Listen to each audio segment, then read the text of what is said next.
Karina del Pozo era una mujer nacida en 1993, en la capital de Ecuador.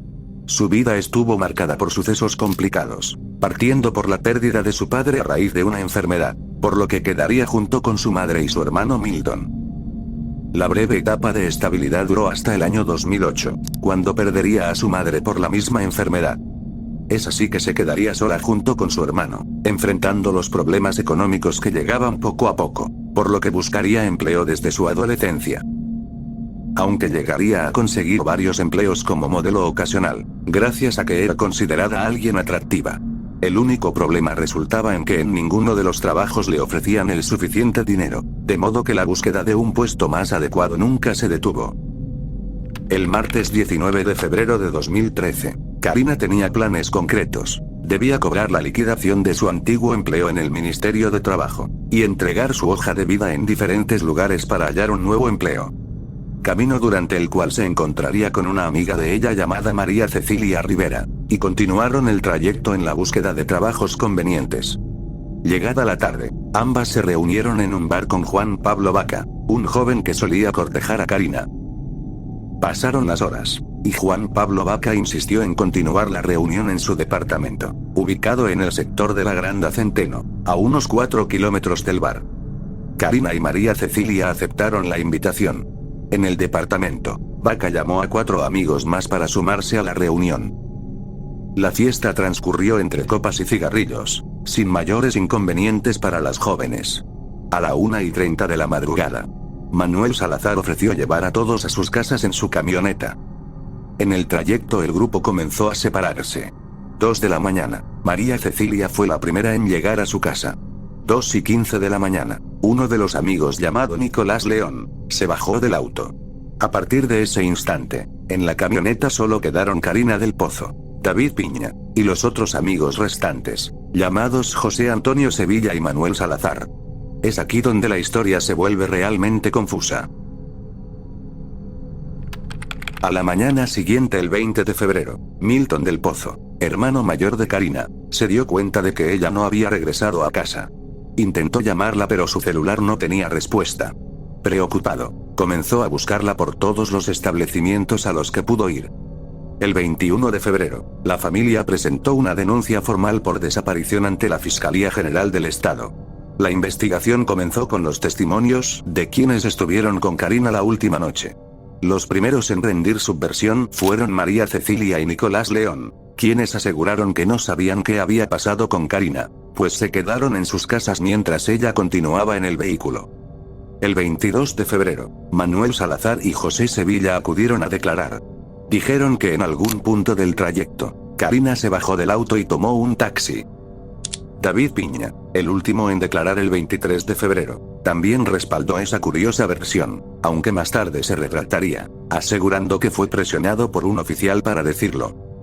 A pesar de las inconsistencias presentadas en la investigación, los jóvenes insistieron en que Karina había tomado un taxi en la Avenida Brasil, una importante arteria en el norte de la ciudad. Mientras la familia de la desaparecida se hallaban extremadamente preocupados, casi al borde de la desesperación por todo el tiempo transcurrido. La historia del taxi comentada por los involucrados parecía tener cierta lógica, hasta que el 27 de febrero, la empresa encargada del rastreador de la camioneta de Manuel Salazar, reveló que la madrugada del 20 de febrero el vehículo estuvo en Llano Chico, un sector al norte de la capital, y a 9 kilómetros del punto donde los jóvenes habían estado reunidos. Ese mismo día la policía fue al sitio y encontró un collar con un dije de búho, el mismo que Karina estuvo usando la fecha de su desaparición. Poco después descubrieron el cuerpo de Karina del Pozo, en una quebrada entre Llano Chico y Llano Grande. El informe forense reveló que Karina había sufrido demasiado antes de su fallecimiento. Tenía fracturas en el cráneo, junto con signos notables de abuso y depredación. La fractura fue explicada metodológicamente, como un ataque realizado con una piedra a la cabeza, y sin ser suficiente para los criminales, también había sido estrangulada. Esto fue lo que decía exactamente el reporte forense de la joven. El cuerpo presentaba una fractura de 13 centímetros por 11 centímetros, entre la bóveda y la base del cráneo. La mandíbula inferior estaba desplazada y el ojo izquierdo estaba ausente. Tras el hallazgo de los restos, la fiscalía formuló cargos en contra de los 5 jóvenes que estuvieron en la reunión. Tras esos actos retorcidos, Karina del Pozo recibió algo de tranquilidad el 28 de febrero, cuando fue sepultada rodeada de su familia. Pero aún con todo ello, el juicio de los responsables no sería sencillo. A medida que avanzaba el proceso, las versiones iniciales de los jóvenes comenzaron a cambiar. Manuel Salazar declaró que fue David Piña quien le indicó cómo llegar a Llano Chico. José Sevilla reveló que estaba ebrio, y que horas antes había mantenido relaciones consentidas con Karina. David Piña, quien al principio dijo no recordar nada, fue señalado por su amigo Salazar como el autor del crimen. Salazar incluso aseguró que Piña le dijo: ¿quieres ver cómo se mata a una p***? Antes de atacar a Karina con una piedra. Afortunadamente, ninguna de las excusas servirían para liberarlos de su condena. En octubre de 2013, el tribunal sentencia a 3 de ellos a 25 años de prisión, mientras María Cecilia y Nicolás, quienes supuestamente se bajaron del vehículo antes de que ocurriera la pesadilla, fueron desvinculados del caso. Cada uno debía pagar $20.000 como reparación a la familia de la víctima. Con el paso de los años, David Piña ha insistido en su inocencia. Sostiene que fue condenado por la versión de Sevilla y Salazar, quienes cambiaron su testimonio varias veces. Algunos detalles importantes del crimen fueron los siguientes. La sangre y saliva de Karina coincidían con muestras encontradas en la camioneta de Salazar. La tierra encontrada en la ropa de Salazar y Sevilla era la misma del sitio donde fue hallado el cuerpo. Y lo más particular de todo, en la mano de Karina se encontraron cabellos de una mujer, lo que demostraba la posible participación de otra persona que no fue procesada ante la justicia. Llegaría el año 2023. Cuando David fue puesto en libertad bajo la mira de toda la nación. En sus palabras, había sido encerrado por el Estado, sumido entre investigaciones sin rigurosidad y presión mediática. Su declarada inocencia puso en tela de duda el sistema de justicia ecuatoriano. Aunque a esas alturas muy poco había por hacer. Durante sus años en prisión sufrió inhumanamente, al punto en el que le llegarían a introducir un palo de escoba que afectaría sus intestinos. Algo que denunciaría junto con su defensa legal. Según pudo comentar en algunas entrevistas, su mayor arrepentimiento fue haber conocido a los culpables de la tragedia de Karina, quienes le arrebataron tiempo irrecuperable, en un caso que conmocionó los cimientos del país. Nadie devolverá la vida de Karina del Pozo. Nadie, pero sin embargo, servirá de ejemplo, porque creo que a nadie le puede alegrar que 3 jóvenes vayan 25 años de reclusión mayor extraordinaria por los actos de los cuales son responsables. Durante 7 meses el fiscal Vicente Reynoso investigó el caso que lo llevó a concluir que fueron los 3 que junto a Karina del Pozo viajaban ese 20 de febrero en la camioneta de Manuel Salazar.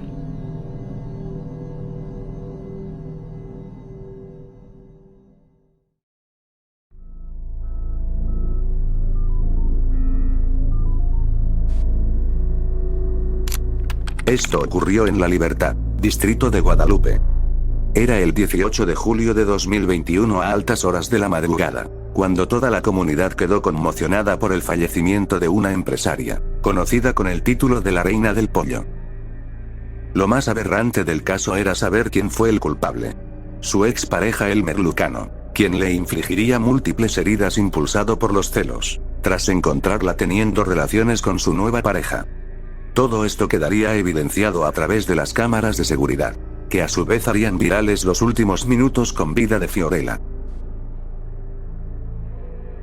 Fiorella Lisette Díaz, nacida en 1989, fue una destacada empresaria avícola en la región de La Libertad.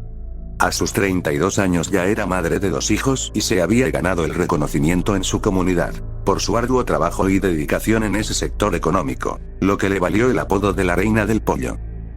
Algo que hay que destacar de su labor como ser humano, es el apoyo que brindaba a personas necesitadas y emprendimientos del sector, liderando brigadas de ayuda y ofreciendo alimentos. Lo que le haría ser muy querida en su territorio. Aunque a todas luces, una mujer exitosa con todo un futuro por delante y sin problemas, su vida estuvo marcada por una relación tormentosa, con Elmer Lucano de 30 años de edad, quien resultaba ser el padre de sus hijos y una persona extremadamente inestable. Fiorella y Elmer mantuvieron una relación sentimental, que al principio auguraba ser de lo más normal ante los ojos de sus familiares. Fue con el pasar del tiempo que las cosas empezaron a salirse de quicio. En una ocasión Elmer Lucano llegó pasado de copas a su vivienda, e intentó agredir a la madre de sus hijos sin miramientos. Algo que haría que Fiorella considerara la opción de separarse, hasta que Elmer le suplicó perdón con la promesa de cambiar y nunca volver a causarle sufrimiento. Esto ocurriría poco antes del nacimiento de su primera hija. Y todo se volvió una auténtica pesadilla.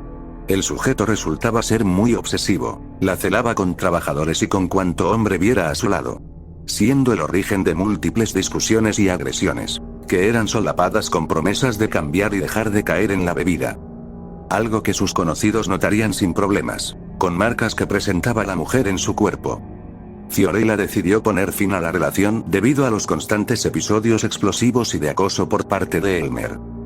Tras la separación, Elmer no aceptó la decisión y comenzó a hostigarla continuamente, enviándole mensajes amenazantes y vigilándola de manera enfermiza. Fiorella, temiendo por su seguridad y la de sus hijos, llegó a denunciar estos hechos ante las autoridades, pero las medidas tomadas no fueron suficientes para protegerla. A pesar de todos esos actos retorcidos, Fiorella decidió continuar con sus proyectos y relaciones personales, consiguiendo una nueva pareja. Es así que llegaría la madrugada del 18 de julio de 2021, cuando Elmer Lucano Llanos ingresó silenciosamente a la vivienda de Fiorella, en el distrito de Guadalupe. Armado con un objeto cortopunzante que tomó de la cocina, subió al dormitorio donde Fiorella se encontraba con su nueva pareja Ernesto, justo cuando tenían un momento de intimidad. Las cosas ocurrirían demasiado rápido. Primero atacó al hombre que se encontraba más cerca, pero este consiguió escapar y dejar abandonada a la mujer, por lo que luego se enfocaría en Fiorella.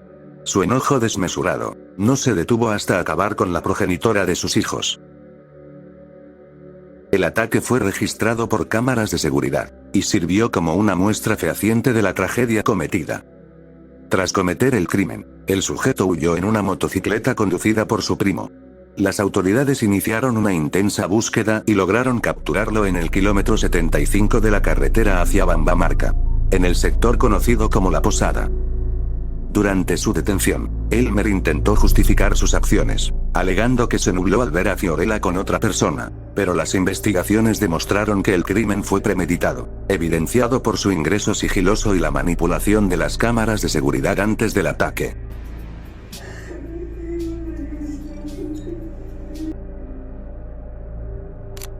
El 23 de junio de 2022, el tercer juzgado penal condenó a Elmer Lucano a cadena perpetua, en agravio de Fiorella Díaz.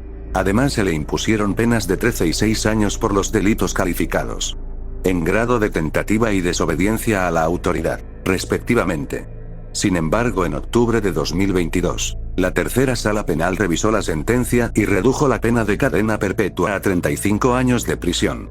Esta decisión generó controversia y descontento entre los familiares de Fiorella y colectivos, quienes consideraron la reducción de la pena como una muestra de impunidad y falta de justicia efectiva. Tras el crimen contra Fiorella, la situación de sus dos hijos menores quedó en el centro de la atención pública. Familiares directos asumieron su custodia, pero enfrentaron desafíos legales y emocionales para brindarles estabilidad y apoyo psicológico. De todos modos, nada volvería a ser igual que antes. Que sí, yo voy a estar ahí pendiente de ti, te voy a ver, no te voy a ver, y voy a estar ahí contigo, que no sé qué. Cuando yo te he dicho, ven, claro que yo no necesito que estés ahí conmigo. Y así como tienes la osadía de querer disque amenazarme, que sí estás con otra, que no sé qué, que lo mato, que no sé qué, que por aquí, que por allá. Oye, para comenzar no me des risa. Yo y tú no tenemos y no vamos a volver a tener ningún tipo de relación personal. Aprende a respetarme. Yo soy Fiorella.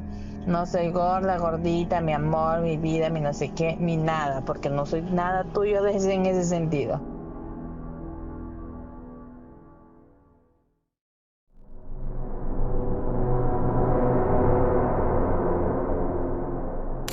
El 5 de agosto de 1980, la ciudad de Viña del Mar se vio perturbada por un suceso inquietante. Un vehículo Austin Mini apareció colgando precariamente en la Plaza Bellamar, en el Cerro Esperanza, a punto de caer sobre la avenida cercana. Lo extraño es que no se encontró al conductor del vehículo. y no existían señales de que aquello hubiera sido un simple accidente. 2 días después, el cuerpo sin vida de su propietario, el electricista Enrique Gajardo Casales, fue hallado cerca de un jardín botánico con notables heridas, provocadas por un arma calibre 38. Este incidente marcó el inicio de una serie de crímenes que aterrorizarían a la comunidad, por el nivel de ensañamiento y desviación de los responsables, sumado a los esfuerzos infructuosos de las autoridades. La ciudad recibió un breve período de tranquilidad hasta el 12 de noviembre de 1980, cuando un médico llamado Alfredo Sánchez y su novia, una enfermera de nombre Luisa Basso, buscaban un momento de intimidad en el sector de la Laguna Sausalito. Justo en el instante fueron sorprendidos por 2 individuos armados que en un inicio, dijeron ser policías y que requerían revisar sus documentos por cuestiones de rutina. El comportamiento extraño de los sujetos llegó a alertar a Sánchez, por lo que se negaría a cooperar con los presentados uniformados. Es con ello que los desconocidos le arrebataron la vida de 2 disparos en el tórax, para poder abusar sin problemas de su pareja, sin testigos ni acusaciones futuras. Aunque intentaría escapar de los agresores, consiguió ser capturada y sometida a sus retorcidos deseos. Tras el ataque, sería la misma Luisa quien reportaría lo sucedido en la comisaría. Este maquiavélico ataque incrementó el temor en la población, que comenzaba a percibir un patrón en los crímenes. Llegaría el 28 de febrero de 1981, luego de ocurrido el Festival de Viña del Mar. Fernando Lagunas y Delia González fueron encontrados muertos en el estero Marga Marga, cada uno con 3 impactos de bala similares a los de las víctimas anteriores. Para ese punto resultaba claro determinar que los objetivos eran parejas, en situaciones y lugares desolados, que permitían a los criminales a actuar rápidamente. Esto era algo prácticamente inaudito para la época, cuando el concepto de crímenes seriales no estaba extendido en la región. Por lo que la noticia de lo ocurrido se expandiría con extremo pánico, aunque a pesar de ello no podrían detener lo que ocurriría el 25 de mayo.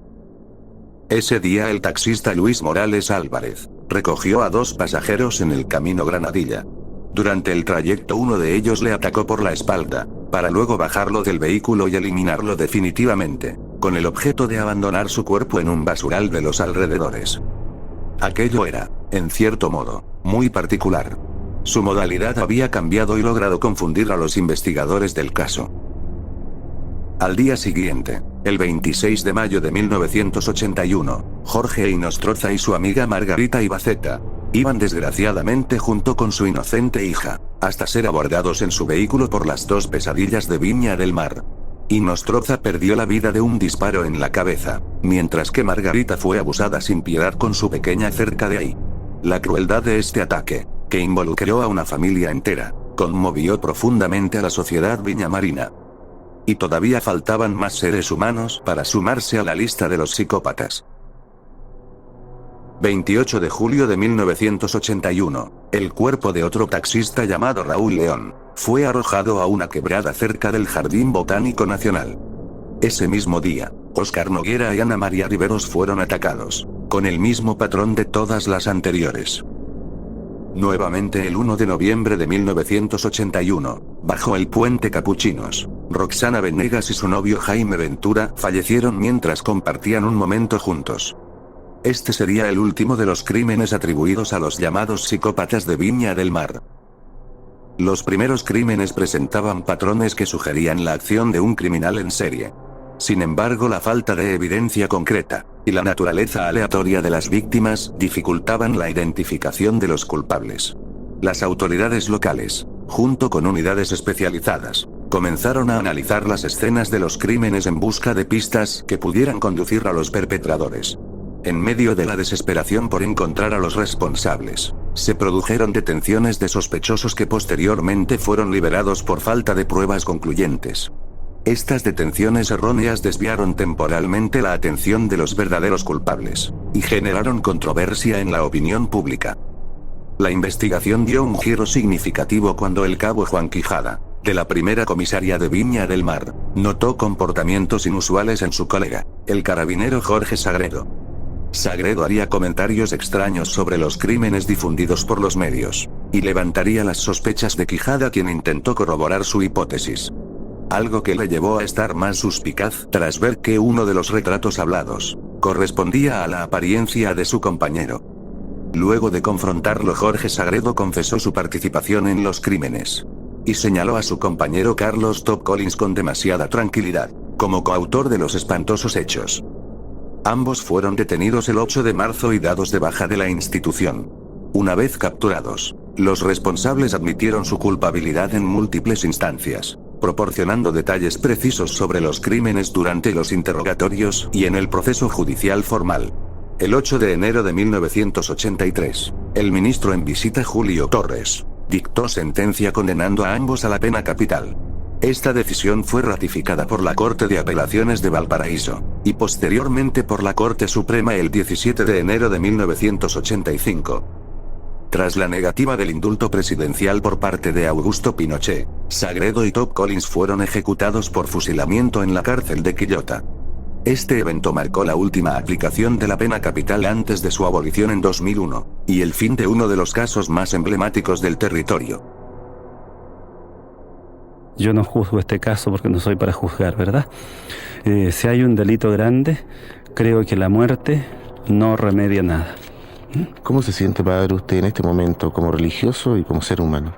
Feliz. Feliz porque el Señor hizo una obra muy grande en ellos y ahora están en el cielo y rezando incluso por ustedes. ¿Cómo fueron los últimos minutos junto a Jorge Sagredo? Como lo he dicho, de profunda fe.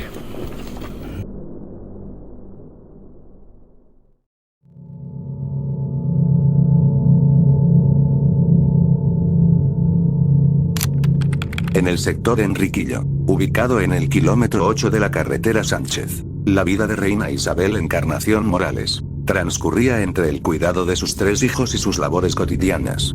Su rutina se vio alterada cuando conoció a Víctor Alexander Portorreal Mendoza, un sujeto que bajo una apariencia amable y llena de tranquilidad, ocultaba oscuros secretos.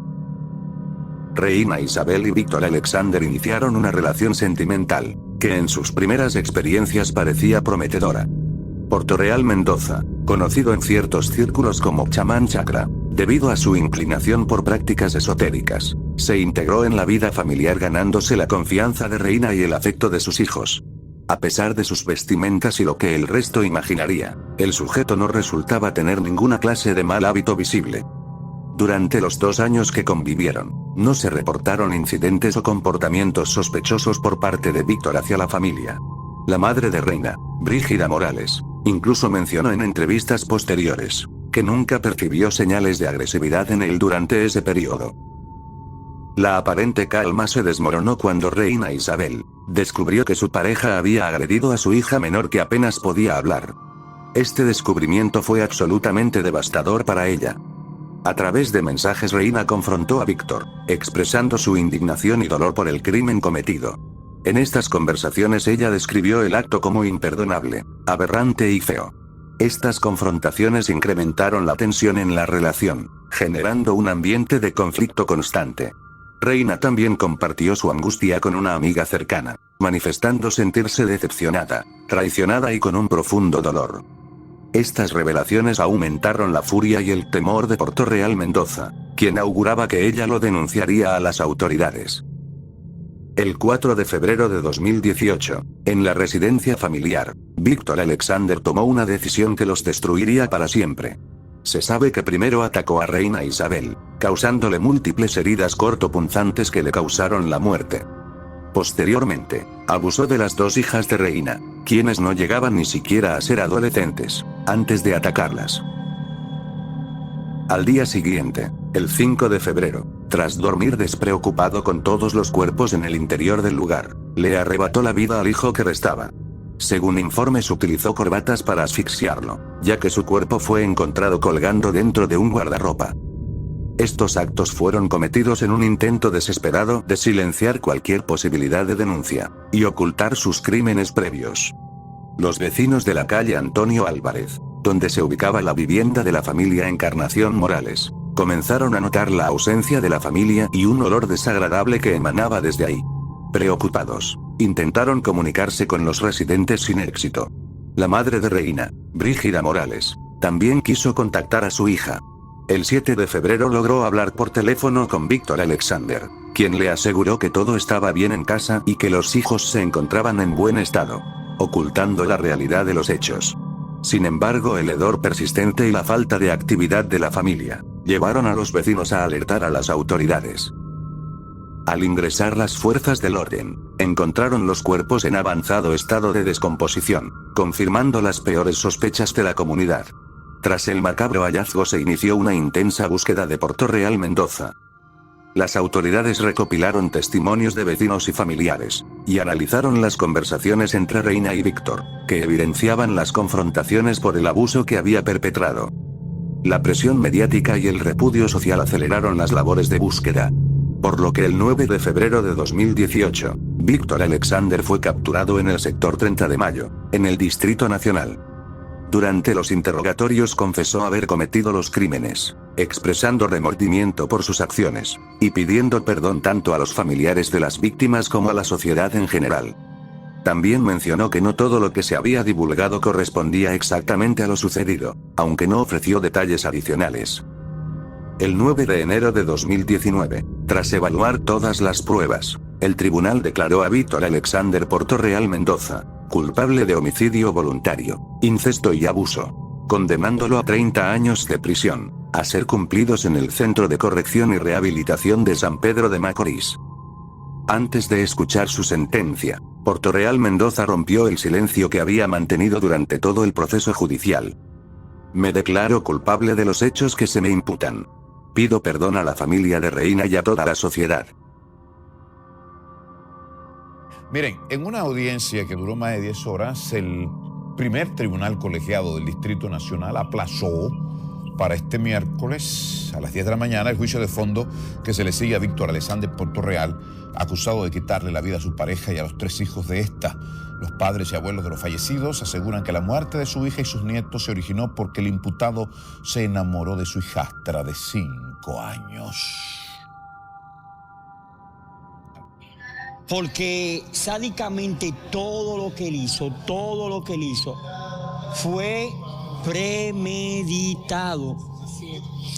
Decir que la niña estaba viva, que los muchachos estaban bien, que fue a buscar la mochila, que la mochila simplemente fue para quedarse con el celular y la tablet que había en ella. Si él sale en libertad, él va a hacer lo mismo otra vez.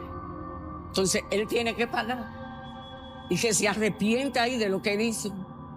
Porque él no ha dado ninguna señal de arrepentimiento.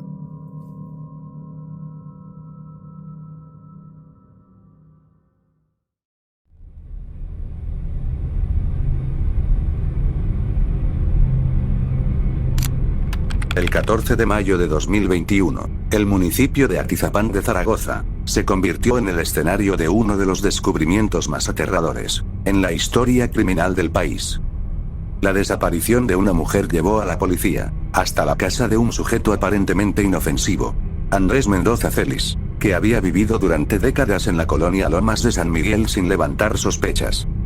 Lo que encontraron en su domicilio perturbó a las autoridades. Restos óseos, documentos, prendas de vestir y objetos personales de múltiples desaparecidas estaban ocultos bajo la tierra de su pequeño sótano. Habían estado ahí durante años, sin que nadie se diera cuenta. La investigación comenzó con la desaparición de González Amador, una mujer de 34 años, comerciante de celulares, y esposa de Bruno Ángel Portillo, comandante de la Policía Municipal. El 14 de mayo de 2021, Reina informó a su esposo que acudiría al centro de la Ciudad de México para adquirir refacciones para su negocio de venta de celulares, acompañada por Andrés Mendoza, un sujeto de 72 años conocido de la familia. Al regresar a casa esa noche y notar la ausencia de su esposa, Bruno intentó contactarla sin éxito. Preocupado decidió acudir al domicilio de Mendoza en la calle Margaritas. Pero este negó haber visto a Reina ese día. Ante la falta de respuestas, Bruno inició una investigación ajena a las autoridades. Utilizando sus recursos como jefe policial, rastreó la ubicación del teléfono móvil de su pareja, y revisó las grabaciones de las cámaras de seguridad públicas. Las imágenes mostraban que Reina había estado cerca de la vivienda de Mendoza, pero no proporcionaban claridad sobre su paradero exacto. Decidido a obtener respuestas, Bruno confrontó nuevamente a Mendoza en su domicilio. A pesar de la resistencia y las amenazas, consiguió ingresar a la vivienda. Al inspeccionar el lugar descubrió en una habitación indicios de un espacio subterráneo oculto. Así que decidió defender cauteloso, hasta que se encontró con una escena macabra. El cuerpo desmembrado de su esposa, González Amador. Tras el hallazgo, las autoridades fueron notificadas y procedieron a la detención del sospechoso. Lo que parecía ser un crimen más en México, se transformó en el descubrimiento de un sujeto, que había operado en total impunidad durante décadas. Al revisar la vivienda encontraron 4.600 restos óseos, enterrados en diferentes puntos de la propiedad. Tras los análisis forenses se determinó que correspondían a al menos 19 personas, a quienes él habría desmembrado para ejercer la más totalitaria de las dominaciones, consumiendo la carne de sus víctimas. También hallaron una libreta con nombres y detalles sobre varias personas, así como videos grabados por Mendoza donde documentaba todo lo que realizaba.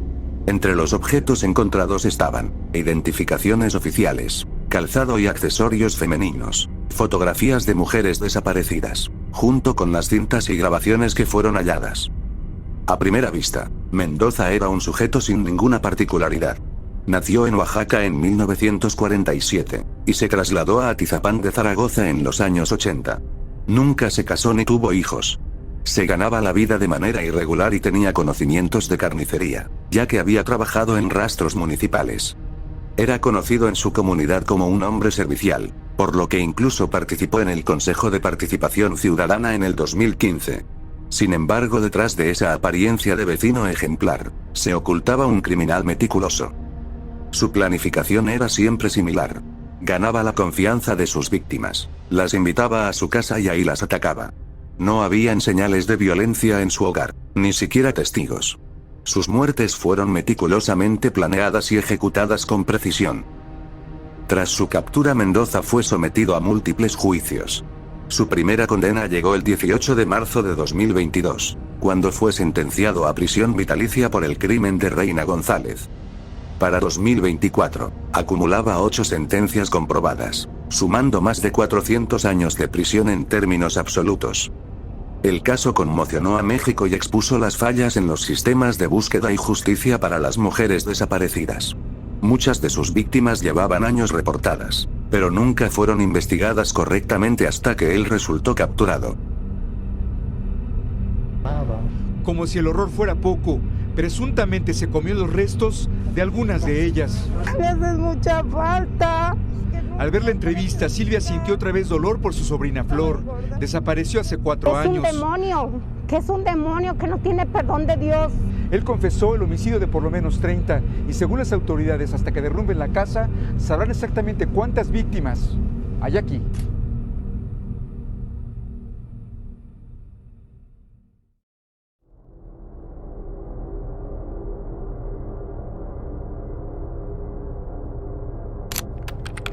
Era jueves 22 de abril de 1999, en algún rincón de la ciudad de Villavicencio, cuando un menor fue abordado por un sujeto, que se hacía llamar Bonifacio Mosquera Liscano, específicamente en la Plaza de los Centauros. Este prometió comprarle una lotería para que probara suerte, si le hacía caso de seguirlo sin preguntar demasiado. Cuando este se acercó lo suficiente al desconocido, fue amenazado con que le quitaría la vida si comenzaba a gritar o suplicar por ayuda, mientras sujetaba un objeto cortopunzante en dirección a la criatura, de apenas 10 años. Es así que emprendieron una caminata a través de unos matorrales en la finca Rosa Blanca, a las afueras del territorio, lejos de cualquier espectador inoportuno. En la soledad que le colmaba la vegetación, el sujeto procedió a quitarle todas sus vestimentas, para amarrarlo de pies y manos con el fin de satisfacer cada uno de sus deseos.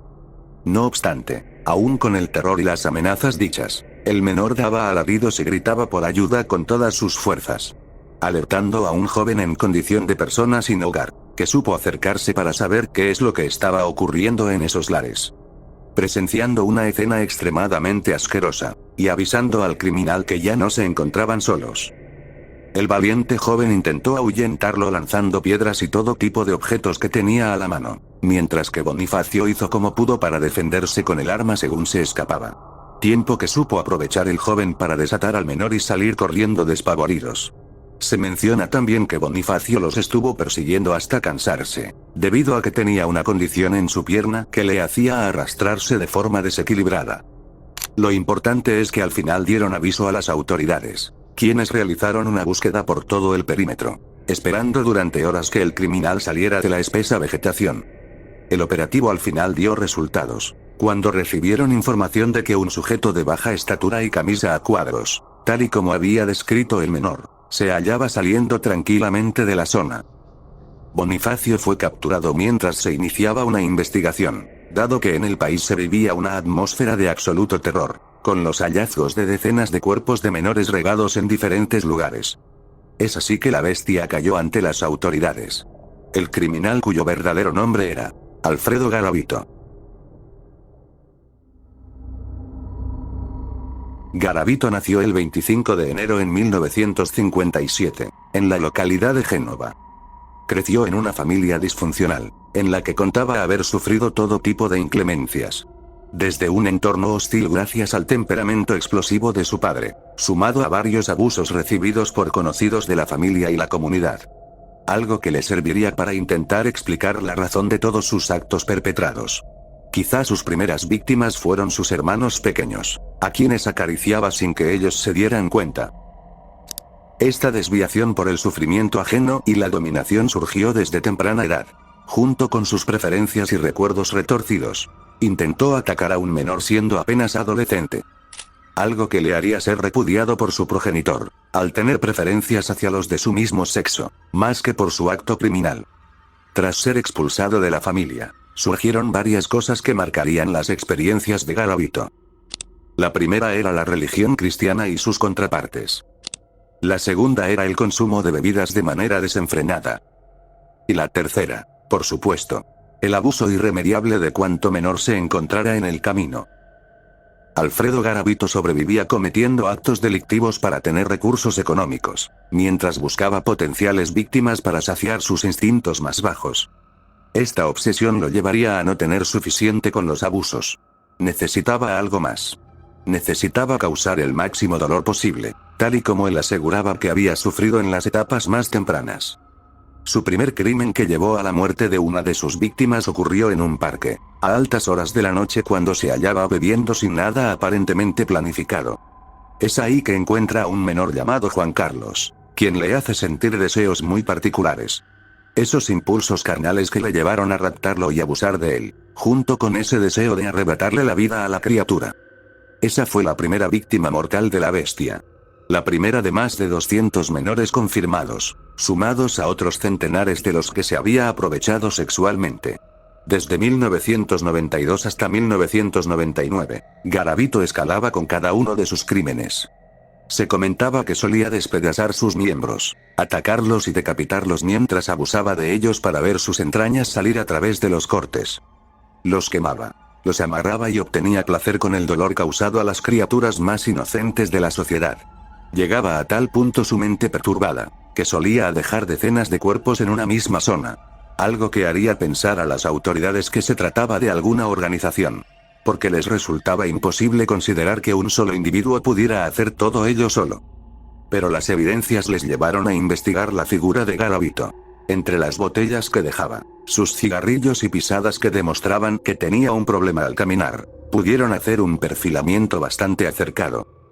En uno de los tantos crímenes cometidos por el sujeto, llegaría a causar un incendio entre la maleza, lo que le haría recibir quemaduras y dejar abandonadas varias de sus pertenencias, tales como lentes, que explicaban que tenía un problema degenerativo de la visión que incrementaba con la edad, sumado a su calzado, con la que los investigadores llegaron a suponer su rango de altura. Alfredo Garavito al final sería capturado gracias a un joven que presenció cómo intentaba cometer su último crimen, salvando en el proceso a potenciales víctimas de la bestia de Génova. Voy al hotel a las 9 de la noche. Empiezo a sentir esa fuerza extraña que me domina. Saco el cuchillo, consigo unas cabullas, llevo licor y me dispongo a andar por las diferentes calles aledañas a la galería. Había un niño llamado Julián Pinto cerca. Él estudiaba en el Sena, donde había vendido ambientadores el año pasado.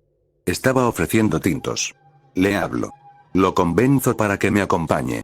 Deja su termo y se va conmigo. Lo introduzco al cañaduzal. Lo amarro. Lo acaricio y después lo violo. Julián Pinto grita. Lo acaricio. Él sigue gritando y posteriormente lo mato. Me acuerdo tanto de este niño por una situación. En ese sitio hay una cruz. Regreso para el pueblo y de un momento a otro siento una voz que me dice: eres un miserable. No vales nada. Regresé y miré lo que había hecho. En ese momento me arrodillé, me arrepentí y enterré el cuchillo. De eso fue lo que se salvaron decenas de pequeños. Y eso fue lo que sufrió cada una de sus víctimas. Le condenaron inicialmente a 40 años de prisión, que posteriormente se reduciría a 22 años con algunas complicaciones debido a su estatus. Alfredo Garavito fallecería a la edad de 66, el 12 de octubre de 2023, producto de una enfermedad. Algo curioso es que una persona fue capturada erróneamente, a quien las autoridades le consideraron culpable de los crímenes de Garavito. En su estadía en la cárcel sufrió todo tipo de actos repugnantes, hasta llegar a padecer de esquizofrenia. Mientras Garavito recibió un trato muy cuidadoso, lejos de otros reclusos y con mayores comodidades. Su vida fue así, miserable y sin valor. Yo sentí algo, porque mi hermana me dijo que Caliche acepte que ese es Aníbal. Yo le dije, no mamita, y me puse a llorar. Eso no resto de mi hijo, mamita. No. No puedo creer eso. Y no lo creo tampoco. Mi hijo tiene que estar vivo en alguna parte. Sí. Yo presiento en mi corazón que no está muerto. No creo esa milonga y esa carreta que me dicen allá en la fiscalía. Son unos mentirosos. No les creo nada. Si tuviera usted a Garavito aquí delante. No, yo lo asesino. Pues según lo que han dicho los estudios que han hecho hasta ahora, sí, que tenía un patrón repetitivo, era una conducta repetitiva. ¿Sí me entiendes? Pero no se escude en los estudios científicos. Usted es un tipo inteligente y ha tenido que pensar mucho en ello. Pero por el señor, yo no me haga sentir mal.